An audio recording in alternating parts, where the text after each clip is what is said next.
Hello everyone, आज हम लोग डिस्कस करेंगे 10 रीजंस जो किसी भी बच्चे की सिलेक्शन को रोक देता है। यानी 10 वो कारण जिसकी वजह से सिलेक्शन नहीं होता है। अक्सर आपने सुना होगा कि 10 पॉइंट सीख लो, 5 पॉइंट सीख लो, ये 2 इंपॉर्टेंट पॉइंट हैं जो कर लो तो इससे सिलेक्शन हो जाएगा। आज हम जानेंगे 10 रीजंस जिसकी वजह से सिलेक्शन नहीं होता।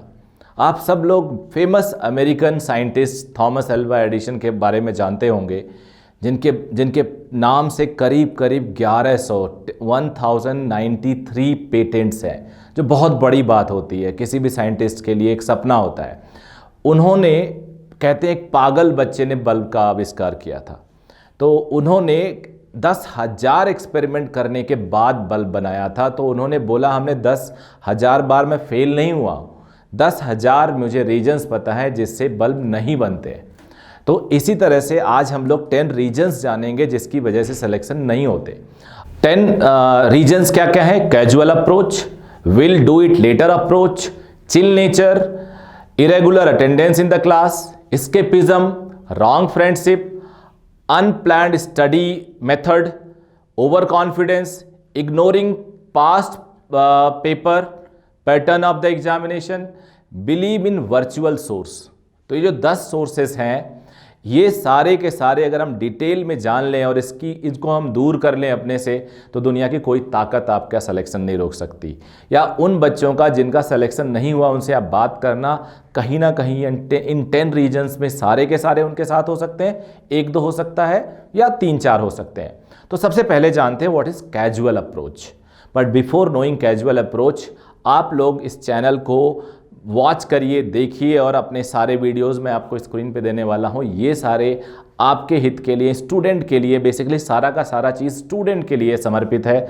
IIT, JEE, नीट ये छोटी छोटी एग्जामिनेशन नहीं होते, नेशनल लेवल के एग्जामिनेशन होते। इसमें हमने इंक्लूड किया NTSC एग्जामिनेशन, इसमें हमने इंक्लूड किया KVPY एग्जामिनेशन, वो सारे एग्जामिनेशन जिसका नेशनल रेपुटेशन है, जो आपको बिल्कुल भीड़ से अलग खड़ा कर देगा। ये सारे एग्जामिनेशन पे हम लोग एक सीरीज़ चला रहे हैं। आई होप आपको इस पे बेनिफिट मिलेगा।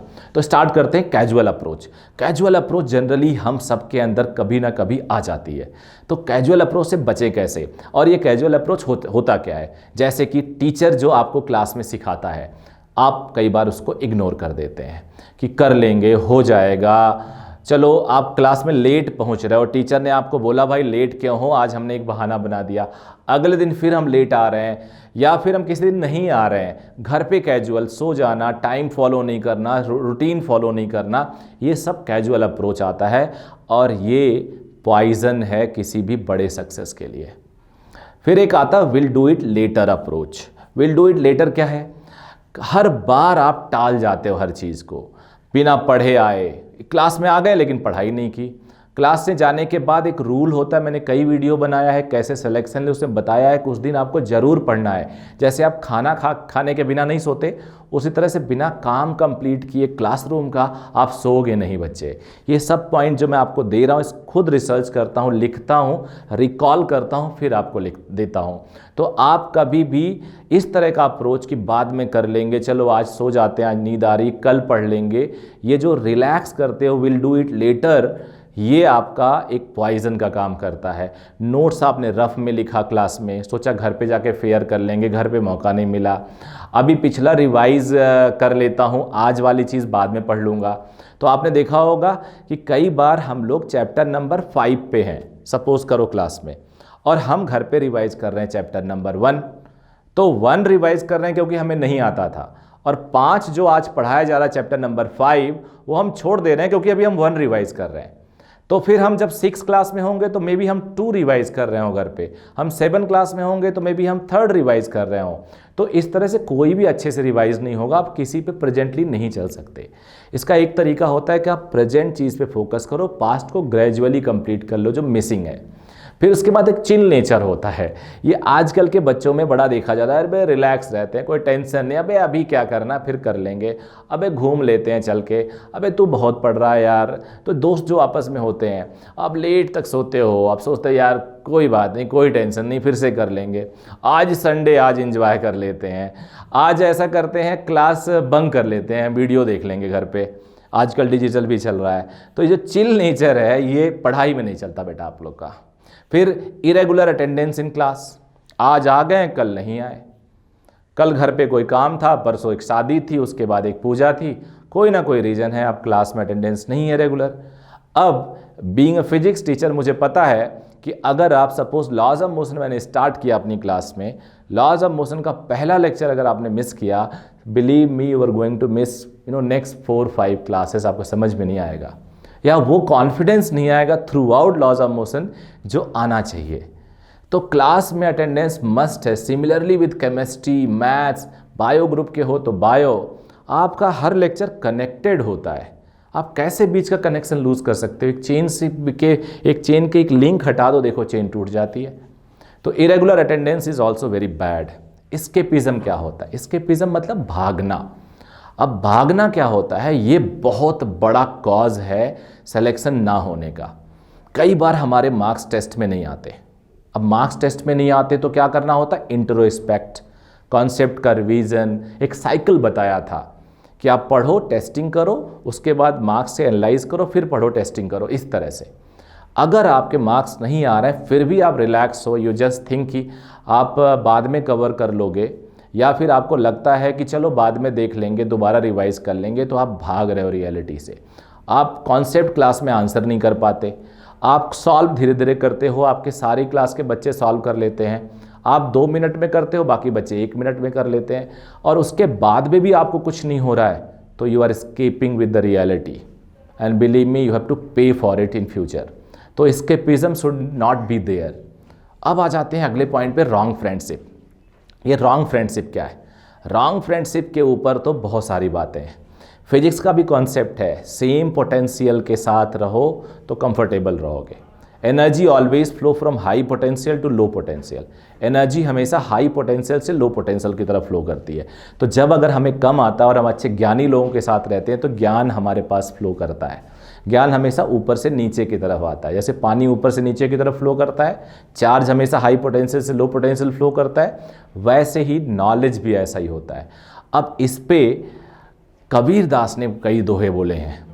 पहला दोहा मैं एक आपको सुनाता हूँ। कबीरदास का एक फेमस दोहा है, संगत कीजे साधु की, संगत कीजे साधु की, कभी न निष्फल होए।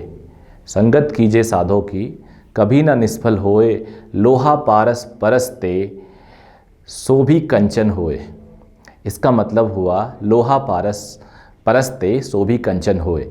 मतलब अगर आप साधु की संगत करते हो, अच्छे लोगों की संगत करते हो, तो हमेशा आप ऊपर जाते हो, और यानी आप ग्लो करते हो, आप निखरते हो, आप बेस्ट देते हो। वैसे ही जैसे कि पारस को टच करके लोहा भी सोना बन जाता है। तो एक कहावत कबीरदास की ये है।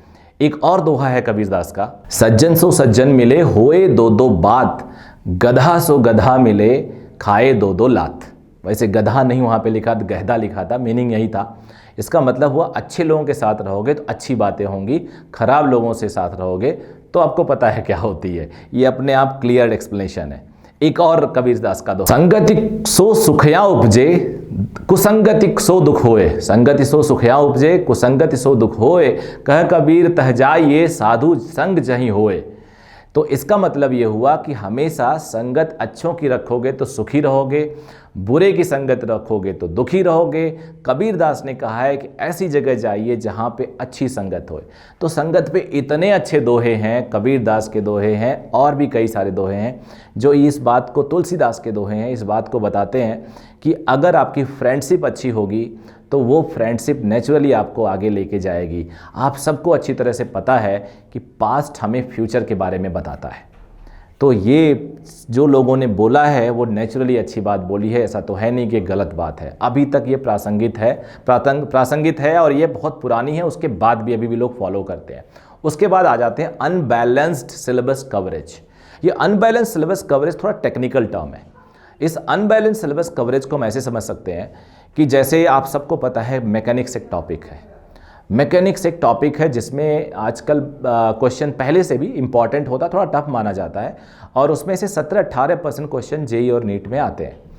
नीट में थोड़े कम हो गए पिछले 2 सालों से देखा जाए। 2020 एंड 2021 में 11वीं का सिलेबस को काफ़ी कम कर दिया उन्होंने, बट फिर भी एक इम्पॉर्टेंट टॉपिक है। 17 से 18% मैं इसे मानता हूँ। लेकिन हम इसमें टाइम देते हैं 6 months, 50% time we consume in solving mechanics problems. तो ये कहीं ना कहीं अनबैलेंस आए। कई बार हम 12th को इग्नोर कर लेते हैं, कई बार कोई टॉपिक हम नहीं टच करते क्योंकि हमें टफ लगता है। एक सिलेबस है, उसी सिलेबस में हम एक इम्पॉर्टेंट सिलेबस ढूंढते हैं, एक टॉपिक पढ़ते हैं, उसी में से हम इम्पॉर्टेंट हेडिंग ढूंढते हैं। तो ऐसे आप सेलेक्टिव मेजरमेंट से, सेलेक्टिव सिलेबस पढ़ने से आपका सिलेक्शन नहीं हो सकता ऑल इंडिया लेवल एग्जामिनेशन पे। तो अनबैलेंस सिलेबस कवरेज को आपको ढंग से देखना होगा कि सिलेबस को आप ढंग से कवर करें। फिर अगर हम देखें, अगला पॉइंट मेरा था ओवर कॉन्फिडेंस। ये ओवर कॉन्फिडेंस बहुत लोगों को मार देता है, बहुत ज़्यादा लोगों को ख़त्म कर लेता है। अब ओवर कॉन्फिडेंस का रीजन ज़्यादातर अर्बन एरियाज़ में, शहरी बच्चों में क्या होता है कि उन्होंने 10वीं क्लास में बहुत अच्छा नंबर स्कोर किया, 12वीं में बहुत अच्छा स्कोर किया और शायद बहुत कम पढ़ के स्कोर किया। तो उनको लगता है यार 10वीं और 12वीं में तो हमने ज़रा सा पढ़ा, 95% लेके आ गए, 90% लेके आ गए, तो यहाँ कंपटीशन में तो खूब पढ़ रहा हूँ, मेरे आ जाएंगे या हो जाएगा। तो बेटा जी, सभी लोग, ये कॉम्पिटिटिव एग्ज़ाम है, यहाँ पे पास नहीं होना होता है, यहाँ पे रिजेक्शंस होता है 98% से ज़्यादा लोगों का। मेडिकल में तो सिलेक्शन रेट डेसिमल में है, डेसिमल में।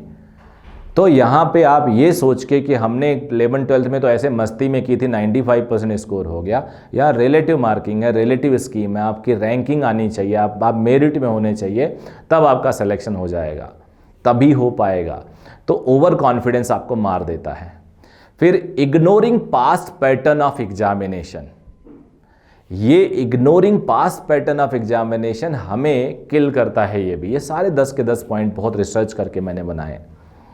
क्या होता है कि हम किसी एग्जाम की तैयारी कर रहे हैं, हमें पता ही नहीं कि पैटर्न क्या फॉलो करता है, चेंजेस क्या आते हैं, सरप्राइजेस क्या होते हैं। Past directs us for future. एक बार फिर से सोचो, past directs us for future. Past हमें फ्यूचर के बारे में डायरेक्ट करता है। तो अगर आप पास्ट पैटर्न फॉलो नहीं कर रहे हो तो यू आर मिसिंग समथिंग। फिर अब लास्ट की बात करते हैं, last but not the least, believing in virtual source. अब वर्चुअल सोर्स क्या है? अपने टीचर की बात नहीं मान रहे, पापा की बात नहीं कर रहे, गूगल कर रहे हैं, कोरा में देख रहे हैं, यूट्यूब में देख रहे हैं, और भी रिसोर्सेज को ढूंढ रहे हैं। वर्चुअल सोर्स बेटा वर्चुअल होते हैं। टीचर आप जब बात बोलता है, पेरेंट जब बात बोलता है, तो आप जैसे स्टूडेंट के लिए बोलता है। That is for the normal student. I am not saying no virtual source is wrong and all virtual sources are wrong, ऐसा नहीं है। But you have to select wisely. उससे बढ़िया है आपके जो टीचर बोल रहे हैं वो आपके लिए तो बोल रहे हैं। He is not writing on internet for general people, he is writing, he is telling in front of you, for you only. तो वो वर्चुअल सोर्स की जगह पे आप रियल सोर्स पे बिलीव करिए, आपका सिलेक्शन नहीं रुक सकता। तो आप सबको मैं चाहूँगा ये 10 पॉइंट्स आप अवॉइड करो। इन 10 पॉइंट्स के बारे में थोड़ा सा आप बढ़िया से और लिख डालो, pen it down, pen paper रख के वीडियो को रिवाइंड करो, दोबारा देखो, लिखो, रिवाइंड करो, दोबारा देखो, और इसको शेयर करो दोस्तों में। इस पर पैसे नहीं लगते। इन सारे अपने दोस्तों को, रिलेटिव्स को, किसी का भी बेनिफिट हो जाए। ये पॉइंट्स जो मैंने बताए हैं, आप प्लीज़ मुझे बताना क्या आप इसको फॉलो कर रहे हो। इस पर कमेंट करिए, शेयर करिए, सब्सक्राइब करिए, डेफिनेटली आपको फ़ायदा होगा, ये मेरी गारंटी है। Thank you.